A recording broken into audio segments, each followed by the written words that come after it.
pas mère de Dieu. Que Marie n'est pas mère de Dieu. Alors la question maintenant, c'est est-ce que Jésus-Christ est Dieu?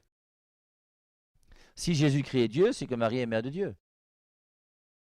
Mais mettons les choses au clair, moi j'y peux rien.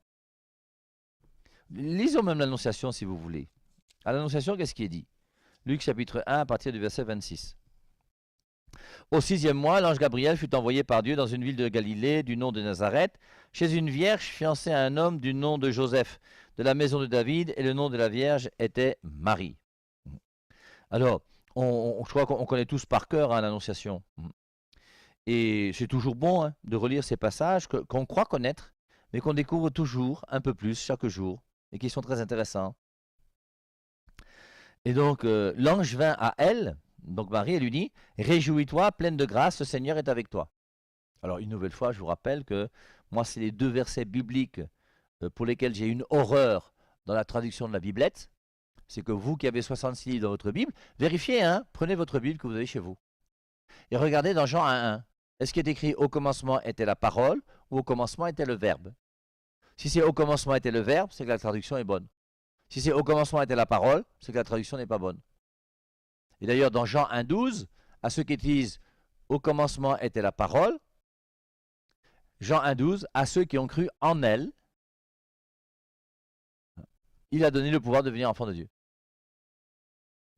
On peut vous lire, si vous voulez. Voici une traduction de la Biblette ici, là devant moi. Donc, je vous lis le verset 12. « Mais à tous ceux qui l'ont reçu, elle a donné le pouvoir de devenir enfant de Dieu. » Mais à tous ceux qui l'ont reçu, elle a donné le pouvoir de devenir enfant de Dieu. On ne devient pas enfant de Dieu par la parole. Ce n'est pas la parole qui fait de toi un enfant de Dieu. Parce que la parole de Dieu n'est pas morte pour toi sur la croix. Et ce n'est pas la parole de Dieu qui sauve. C'est Jésus qui sauve. Et c'est pour ça que dans Jean 1:1, quand vous avez au commencement était le Verbe, et le Verbe était auprès de Dieu, on dit à tous ceux qui ont cru, en lui, il a donné le pouvoir de devenir enfant de Dieu. Et c'est beaucoup plus exact de dire le Verbe que de dire la parole, surtout que la parole de Dieu n'est pas Dieu. Et deuxième phrase qui est mal traduite en général dans les biblettes, c'est Luc chapitre 1, verset 28, où on voit l'ange vint à elle et lui dit « Réjouis-toi, pleine de grâce, le Seigneur est avec toi. » Alors, si cette traduction est exacte, ce que je crois, et j'avoue que j'ai vérifié en grec, pas une fois, pas 2 fois, j'ai eu la chance de connaître dans ma vie des gens qui connaissent le grec par cœur, ce qu'on appelle les exégètes, qui connaissent bien les Saintes Écritures, et grâce à eux, eh bien, j'ai demandé de traduire ce passage, et forcément la traduction c'est « Bien, réjouis-toi, pleine de grâce, le Seigneur est avec toi », et non pas « Toi à qui une grâce a été faite ». D'ailleurs, Luc chapitre 1, verset 28. Si l'ange vient à Marie et dit « Réjouis-toi, toi à qui une grâce a été faite ». Concrètement, ça veut dire quoi? Est-ce qu'il y a un être humain sur terre qui peut dire que lui, il n'a pas reçu une grâce de Dieu? Toi à qui une grâce a été faite? Mais la grâce de Dieu est faite à tous les hommes de la terre. Il y a d'abord la grâce de la création, il y a la grâce du soleil qui se lève chaque matin, il y a la grâce pour l'air que nous respirons, il y a, je vois, les grâces de Dieu sont très très nombreuses pour chacun d'entre nous. Et le fait que l'ange dise à quelqu'un, toi à qui une grâce a été faite, ça ne veut rien dire. Par contre, dire à quelqu'un, toi qui es pleine de grâce, oui, là ça veut dire quelque chose. Et regardons la suite. Réjouis-toi, pleine de grâce, le Seigneur est avec toi. Marie était toute troublée de ces paroles. Il se demandait ce que voulait dire cette salutation. Marie n'est pas troublée par l'ange. Marie est troublée par les paroles de l'ange. Et c'est la parole de l'ange qui trouble Marie. Quelle parole? Tu es pleine de grâce. Qui d'entre nous sur terre peut dire qu'il est plein de grâce?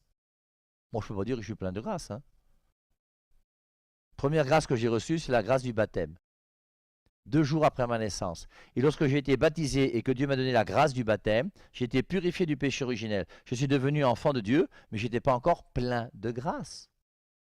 Et la grâce augmente au fur et à mesure qu'on évolue. Et avec l'Eucharistie, il y a une grâce qui est donnée spéciale à l'Eucharistie. Et la grâce du mariage et la grâce de tout ce que vous voulez. Marie, elle est pleine de grâce. Et forcément, quand on dit que Marie est pleine de grâce, ça veut dire quoi? Ça veut dire en premier lieu, forcément, qu'elle n'a pas le péché originel. Tu ne peux pas être pleine de grâce et avoir le péché originel. Romains 3, 23, tous ont péché et sont privés de la gloire de Dieu. Oui, c'est écrit, c'est biblique. Mais c'est vrai pour tout le monde, sauf pour Marie.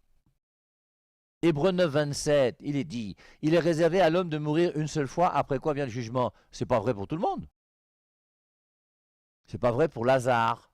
Lazare a été ressuscité, il est mort une deuxième fois. Donc Hébreux 9, 27 n'est pas faux. Mais il est vrai d'une manière générale, mais pas pour tout le monde. Comme Romains 3, 23 est vrai d'une manière générale, mais pas pour tout le monde. Tous ont péché et sont privés de la gloire de Dieu. Bien, Marie a été préservée du péché. Moi, je dis, c'est pour ça qu'elle est pleine de grâce. Il faut quand même comprendre les Saintes Écritures et pas s'arrêter à un verset biblique qu'on nous a enseigné un soir pour dénigrer la Vierge Marie. Donc, l'ange lui dit, ne crains pas Marie, tu as trouvé grâce auprès de Dieu, tu vas être enceinte.